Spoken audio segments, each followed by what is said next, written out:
All right. Well, good morning, everybody. Oh, I even have some coffee here. How's everybody doing? Good. Well, good to see all your faces, and happy June. We made it to June.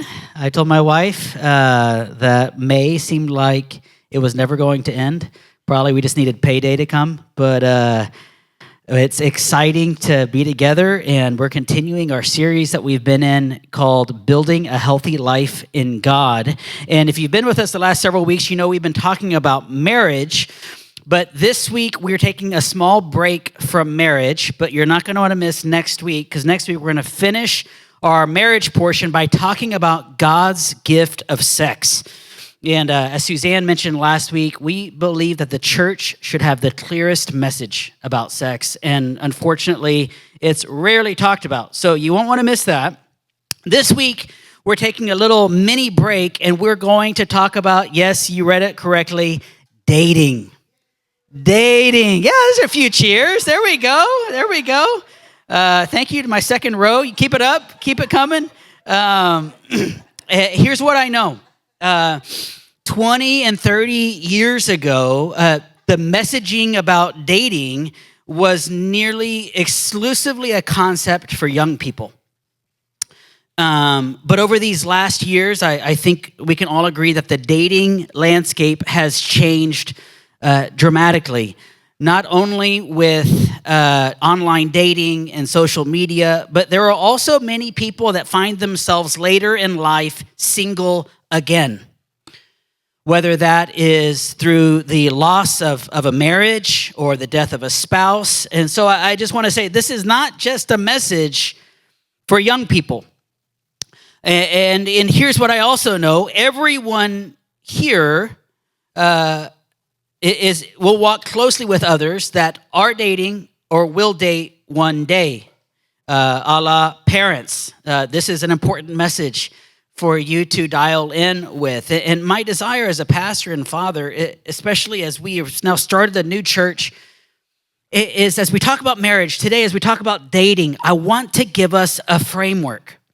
I want to give us a template, a reference point for how we are called to do relationships and for how we can do dating in a way that honors God. Because when it comes to dating, there's a lot of conflicting ideas of what it should look like. Actually, I found that there are many myths when it comes to dating. There's many myths when it comes to dating. For example, the idea that our society gives us is that when it comes to finding the right person, you just have to go out a lot. Like, to find the right person, you have to go on a lot of dates. I used to have a friend in high school that would share that dating is like trying on a pair of shoes, and that you should keep trying the shoes on until one fits. Kind of the idea of you have to see what's out there to find the right person. Well, what this friend didn't share is that actually it can be a great way to get your heart broken over and over and over again. Another myth is that dating comes very naturally. Right? Because you can look at movies or social media, and it seems like everyone is always dating and everyone's going out all the time and everyone knows what to do. But how many know that actually dating can be very awkward?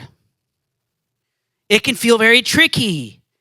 Like you don't even know where to begin. Like, there's tons of stuff, tons of books written, resources for marriage, lots of teaching, but there's very few godly resources on what dating is supposed to look like. And a lot of time as parents, we're not really sure what to say to our kids that are dating either. I think of my college roommate.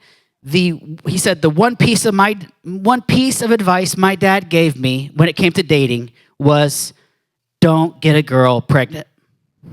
That was the only advice. Married couples, when it comes to giving advice for dating, often say, I don't know, but don't do what we did. Can anybody say amen to that? And again, that's why as a church, we want to spend time talking about dating. Because we have to develop a vocabulary for what a relationship should look like. Another myth that I found when it comes to dating or when it comes to finding the right person that you're going to marry is that you're going to just know, right? Have you heard this before? You're just going to know, right? They're going to walk into the gym or the church or the game night or the food court at the mall, right? Plaza Bonita Mall, food court's crazy, but all of a sudden you see her, right? The lights go on, the music changes, the wind starts gently blowing, and it's only you. That's an old song. I don't know what the song the kids would sing these days are. And then you're going to gaze lovingly into each other's eyes, and you'll live happily ever after. But actually, in a healthy relationship, there are many things you want to consider before you start dating or before moving into a marriage relationship. Actually, love at first sight can actually be a disaster, a recipe for disaster. Because looks and physical attraction and even chemistry can be deceiving. Now, don't get me wrong. You want to have all of these things in your relationship, but these physical or romantic elements often are things that develop over time. You know, it's interesting how for so long we've believed myths about dating and relationships, and at the same time we've neglected the fundamental truths for God-honoring relationships. Maybe it'll help as I explain a little more of Suzanne and I's story. Suzanne, my wife here on the front row, Suzanne and I really got to know each other in our 20s as I was out of college. She was finishing college, and she came to the life group that I was leading. And Suzanne was kind of famous on our campus. She led a lot of some big organizations, and I remembered my life group co-leader told me that Pine was her name. She said, Suzanne Pine is coming to our life group tonight. And I was like, Suzanne Pine? Like, I'll believe that when I see it. And I remember Suzanne came, and it was our first life group of the year. And so we went around and we were sharing, what is something that you want God to do in your life? And when Suzanne spoke, her face just lit up. And she said, this year, I want all that God has for me. This year, I want to dive in. I remember her saying, I want to dive in with all that God has for me. And I remember being so impressed with who Suzanne was. But believe it or not, I wasn't interested in Suzanne until months later.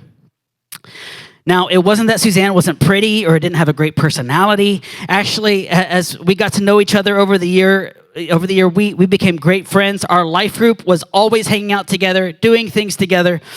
But you know, in the 8 months of knowing her and spending a lot of time together, I never even considered dating her. And the reason might surprise you. It was for the simple fact that Suzanne and I had very different visions for our life. Suzanne and I had very different visions. Suzanne was getting her master's degree in accounting. Her plan was to work in the corporate world. She was planning on moving to Dallas, and she was actually very specific with her plans. She wanted to live in a certain part of Dallas. She knew what kind of house she wanted. She knew what kind of Range Rover she wanted to drive. We're still praying that in. And actually, she had already signed a contract to work in one of the biggest accounting firms in the nation. And she already had a contract signed to make a lot of money. Now, obviously, there's nothing wrong with any of that, but it just was not the same vision that I had. I knew that God was calling me to live a very different life. I knew he was calling me to surrender my dreams and my plans and my desires. I knew it was likely that I would live in a different country. I knew quite possibly I would not have a lot of financial resource. Actually, I was already raising financial support like Fernando was sharing. Now, hang with me for a second because maybe we never thought about this, but this is actually so huge. Many people don't consider their vision for life when they enter into a relationship or even more when they get married. We tend to put a lot of emphasis on appearances or chemistry and attraction. but we lose sight of the things that are actually the most important and consequential. Things like, do I share the same calling in life? Of what is my vision for having a family? Of where I want to live? Or what is the standard of living that I'm willing to live at? Or do I know what God has spoken for my life? So here's the thing. I knew that Suzanne and I had a very different outlook on life, and because of that, I didn't consider dating her. And maybe you're like, oh, wow, so spiritual. Actually, no, I was just being practical. Because I knew that if she wanted to live the American dream of riches and luxury cars, I couldn't give her that. It was actually much more plain common sense, because I knew that we would both end up frustrated.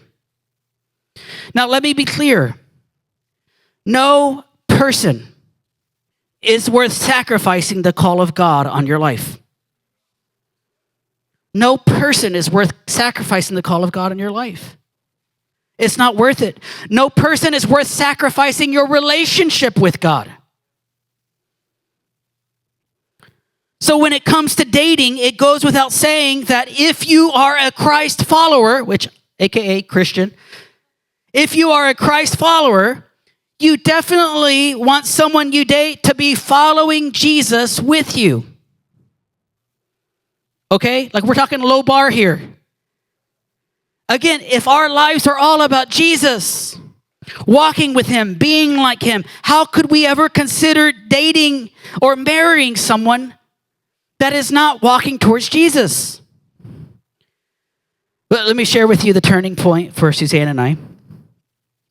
I remember one night after several months, Suzanne and I were talking, and just talking, not like talking. We're just talking, like talking, right? And I remember she told our life group that she wanted to dive in. She wanted all that God had for her, and she was going for it.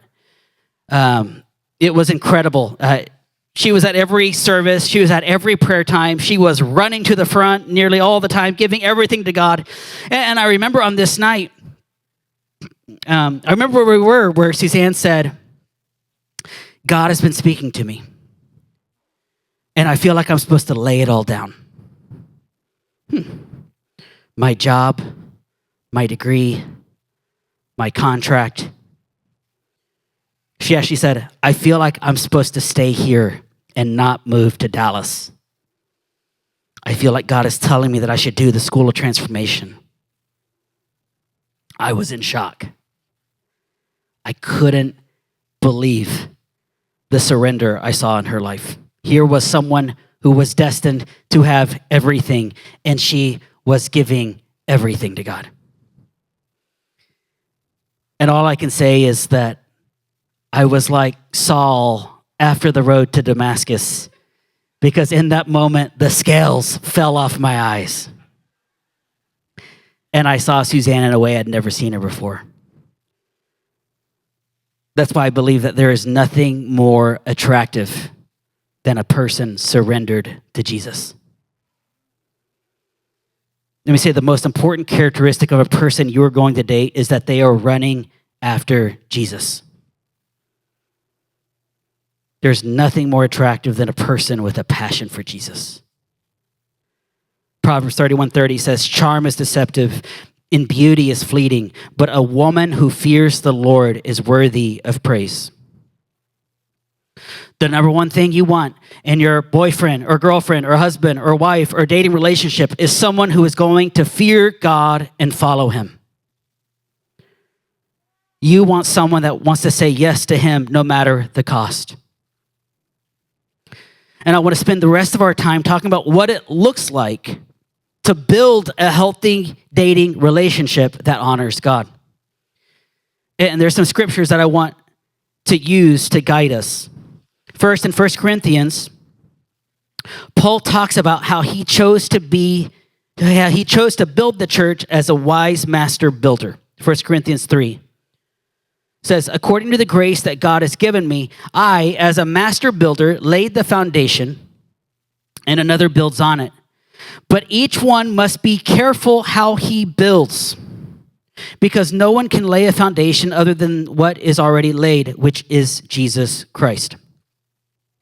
So if this is the way that Paul chose to build the church, how much more should we build our relationships accordingly? I want you to think about this for a second. God has given us a plan for male and female relationships. And if you look at the Bible, it looks like marriage. Like if you had the blueprints or the master plan in your hands, phase 1 is friendship, but the final phase is marriage. So the end goal of dating is not dating, right? You don't just date just to date. You don't just date because you got nothing else to do. No, the end goal of dating is marriage. Okay, I feel like this is important. Right? There's a reason the Bible doesn't talk a whole lot about dating. Because it is not intended to be the final station of life. Dating should lead to marriage. So if the purpose of dating is marriage, just track with me. If the purpose of dating is marriage, then that changes how we build. It changes how we date.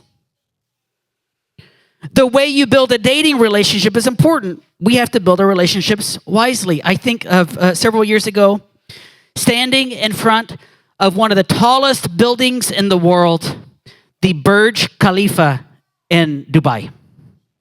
There's me.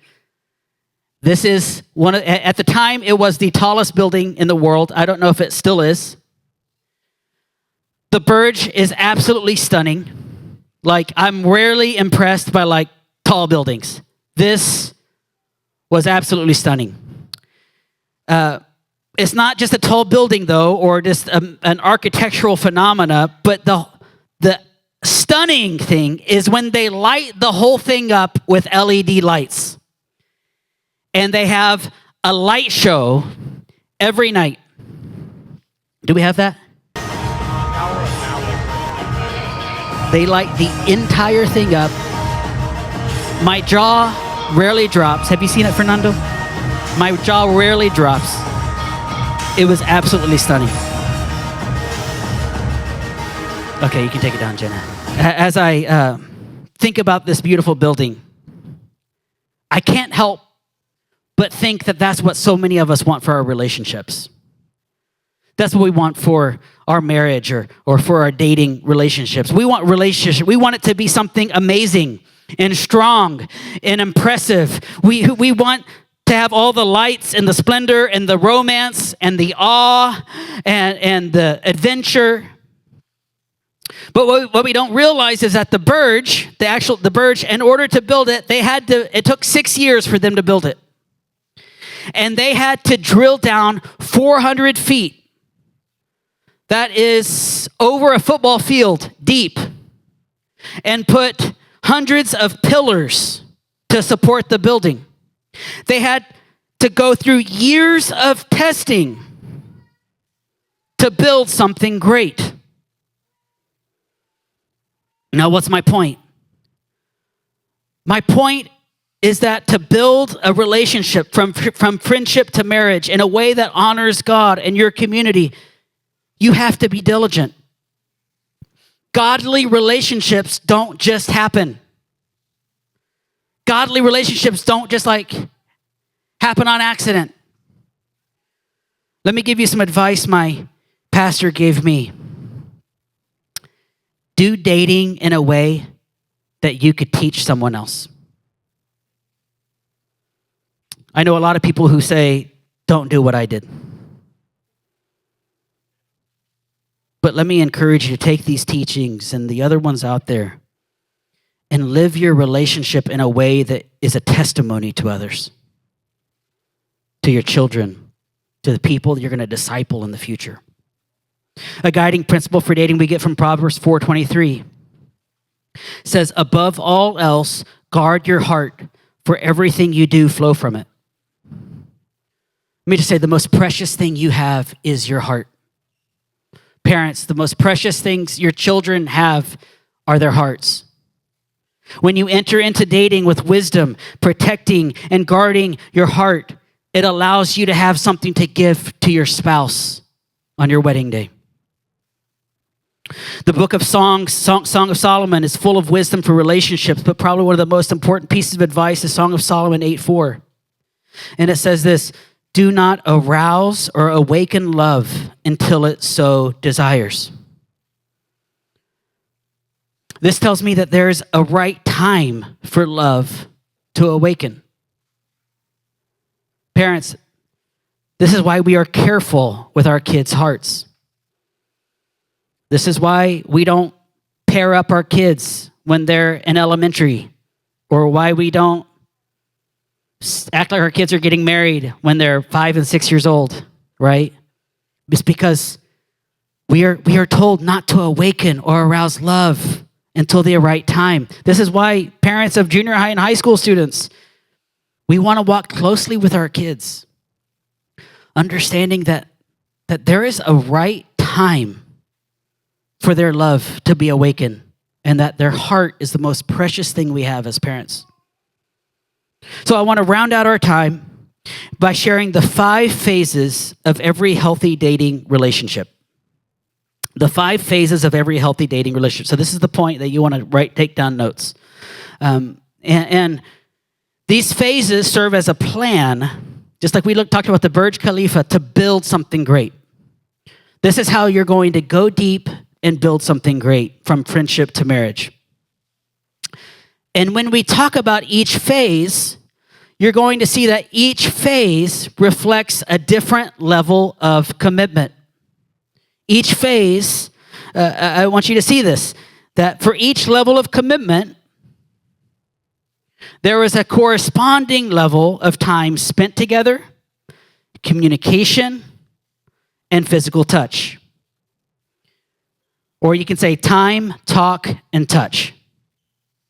Say that with me. Time, talk, and touch. Okay, so for each level of commitment, you have a different level of time, talk, and touch. Here are the 5 stages of healthy dating relationship. They are as follows. Friendship, going out together, girlfriend, boyfriend, it's a lot easier to say in Spanish, novios, engagement, and marriage. Friendship, going out together, girlfriend, boyfriend, engagement, and marriage. And maybe you look at these 5 stages and some of you think, maybe that's pretty obvious. But actually, people tend to skip phases. People skip friendship or getting to know someone well and immediately jump into an intense relationship. Or people go on a couple of dates and then jump into marriage. But they miss a whole phase of getting to know each other and, let me tell you, later have to pay for it. Thank you. Again, this is a very practical message because my desire is to give us a framework for building a lasting relationship. And it begins with friendship. Number 1, friendship. First phase, friendship. Friendship is the foundation for any healthy dating relationship and marriage. Why? Because it will be friendship that will carry you through the thick and the thin times. Looks come and go. Kids come and go. Health comes and goes. But it's friendship that sees you through it all. If I had any advice on who to date, it would be date a friend. Date a friend. This is why blind dates rarely work. This is why meeting someone at the bar rarely works. Because let's face it, anyone can look good on a first date. Anyone can put on their nice leather pants and their nice makeup. I'm not just talking about me. And let's face it, anybody can look good for the second and the third and the 4th date. Why? Again, because they are just showing you the version of themselves they want you to see. Whereas when you start a relationship based on friendship, you see a person through their good and their bad days. I knew who I was getting when I started dating Suzanne because we had been friends for months. I saw when she was in a good mood and when she wasn't in a good mood. She doesn't get in bad moods, just not so good moods. When she had makeup on and when she didn't, but she looks good either way. Thank you. Oh, your wife's not here, bro. I know why you're talking now. You got amen. Yeah, you're taking notes. That's good. I would actually say that the friendship phase should be the longest part of your relationship. Take time to develop a great friendship with the person you're wanting to date. Really, dating is running after Jesus with your friends, and then you look to the right and the left, and you see that person running next to you, running with you. Then you jog over to them and get their number, or what's your name on Facebook? Or I don't know what the kids do these days, but so you've identified a friend that you would like to get to know more intentionally. So you're friends. Then you want to go to the next phase of going out together, going on a date, right? This is where I find a lot of people don't know what to do. Guys, we talked about how men are like waffles, women are like spaghetti a few weeks ago. Guys, speaking to your waffle brain for a second. Guys, this is when you say, girl, I've enjoyed getting to know you as a friend.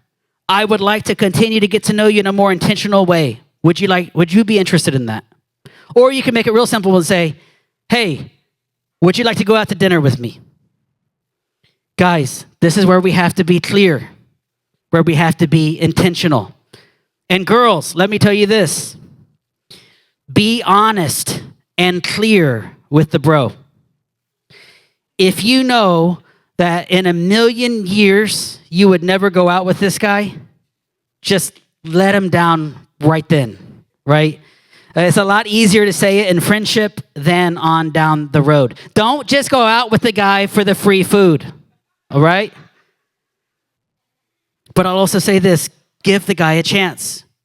Guys, give the girl a chance. You don't have to know if you're going to marry them to have a cup of coffee. And guys, just a reminder, there are often guys that I talk to that they like the girl as a friend, but they don't feel a physical attraction, or it can be vice versa. And let me just say that, of course, physical attraction is important, but it often comes with time. I think back to Proverbs 31, beauty is fleeting, but a woman who fears the Lord is to be praised. Can I also just say that when we start dating, we do it with our community, not instead of our community. We do it with our friends and family, not instead of our friends and family. Like if you dating someone causes you to disappear from your family or friends, or stop coming to church, or to isolate, or if the person you're in with a relationship with demands that they are the center of your universe, can I just say that is not God? You with me? Thank you, Suzanne. When we date, we do it with our community. We do it with our leadership. We do it with the advice and counsel of others. And when you start going on dates, again, what phase are we in? What phase are we talking about? What's number 2? Okay, good. Thank you, Jenna, on top of it. Going out. So when you start going out, remember, you're just going out. Remember we talked about time, talk, touch. So what does that mean? It means that you're not spending every minute together right away. Perhaps you're hanging out in groups, or maybe you're going on one date a week. And since you're just dating, you're not talking about marriage. You're not naming your future kids, right? You're not like picking out a house that you're going to live in one day. People get crazy with this stuff. You're not sharing your life dreams or your biggest fears. No, you're just going out on a date, right?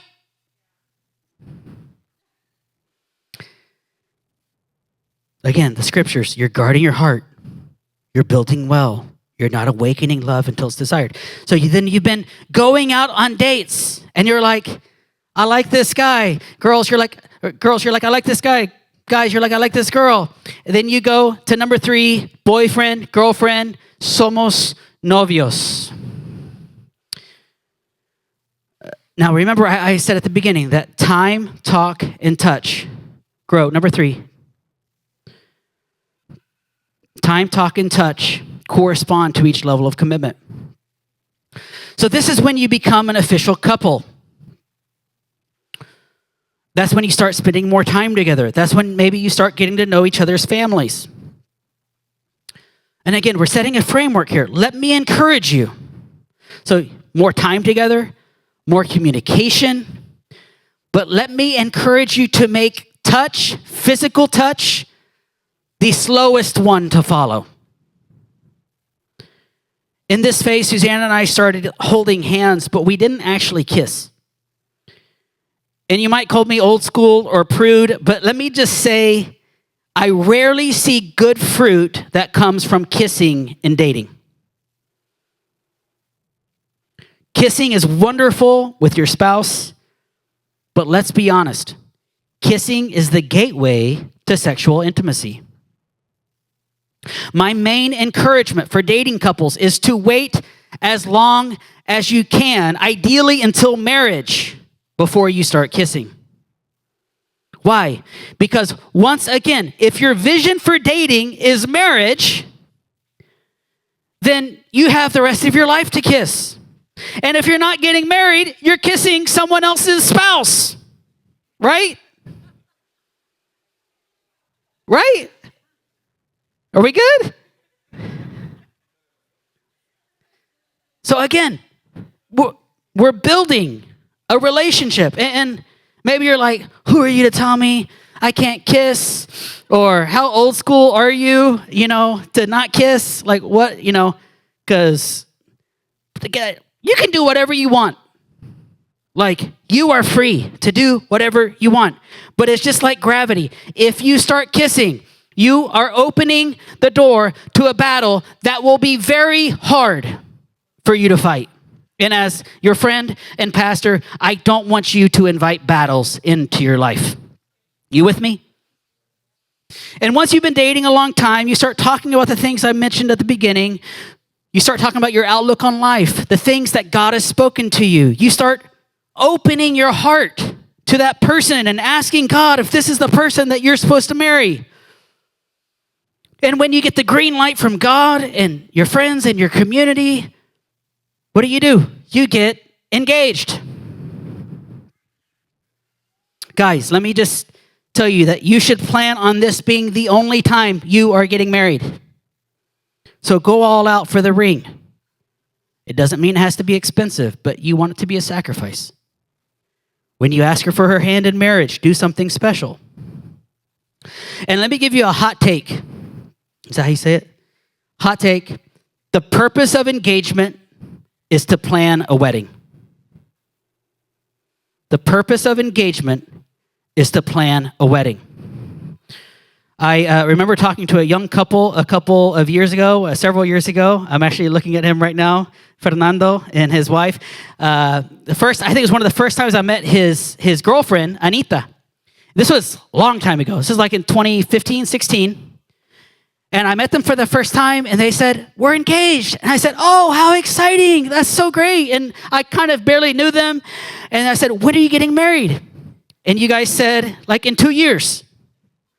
They said in 2 years. And I don't really normally do this because they weren't coming to our church. I didn't really know them that well. But actually, at the end of the night, I pulled them aside. And I encouraged them not to be engaged for 2 years. I encourage them to get married a lot sooner. And because when you're engaged, the emotions are running high and the temptation is running high. And too many couples with long engagements don't make it to their wedding with their purity intact. And that's the goal, right? And by the way, Farah and Anna shortened their engagement. They got married a lot sooner because that's the goal. At the end of the day, you want to build a deep foundation through friendship and build by guarding your heart so that at the end of the day, you can have, number 5, a healthy marriage, which, of course, we've been spending several weeks talking about. A couple responses today. For those of you who are here, you're single, maybe you're a young person, maybe you are not so young, maybe you find yourself single for the first time or single again. Let me encourage you to be intentional in these phases, to find places that you can develop friendships. Don't sacrifice your call or your character to be with somebody. And for those who are married, let me encourage us to be a community that supports and cares for our singles and creates space for healthy dating relationships. Amen? Amen. Why don't we stand?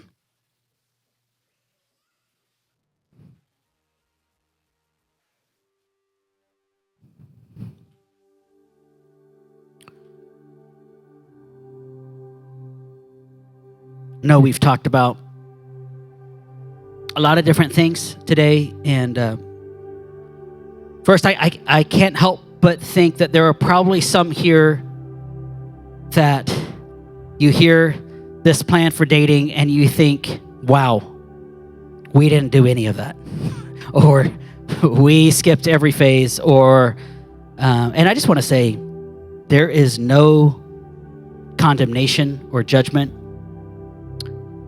And the reason we're here again is we come together as a church is we're here to kind of press reset and to say, you know what, maybe I didn't do it right the first time, but that the grace of God is available for me today to not only be forgiven and to be cleansed by his blood, but also to be able to walk closely with people and help others.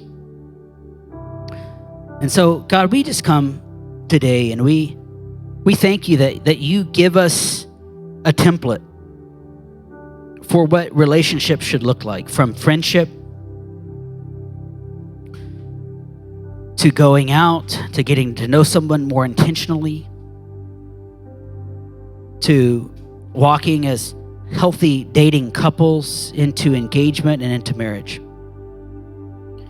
And God, I want to ask today that you would guide us by your Spirit. God, would all condemnation go away, or any places or errors that we made along the journey. And I just want to pray today, and just want to invite you, if this is you today and you feel like what I just sense in my heart is just the phrase hope for restoration.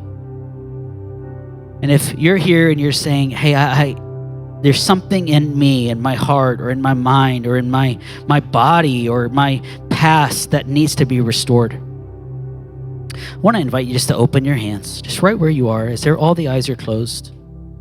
But I just want to invite you to open your hands and just say, God, would you come and restore? Would you bring restoration?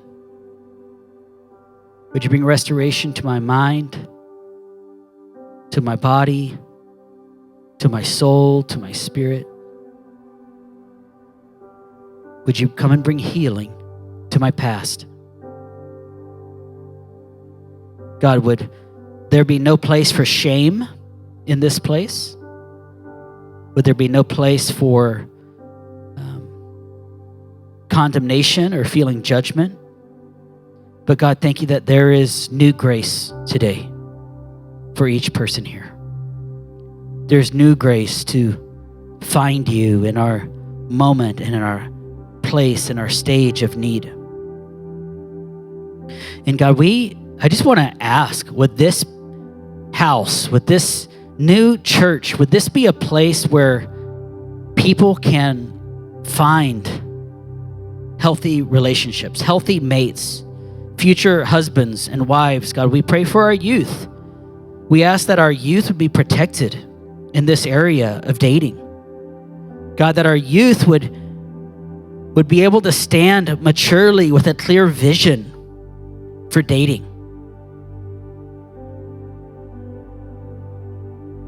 And God, we give you thanks. We give you thanks today that you're teaching us as a family.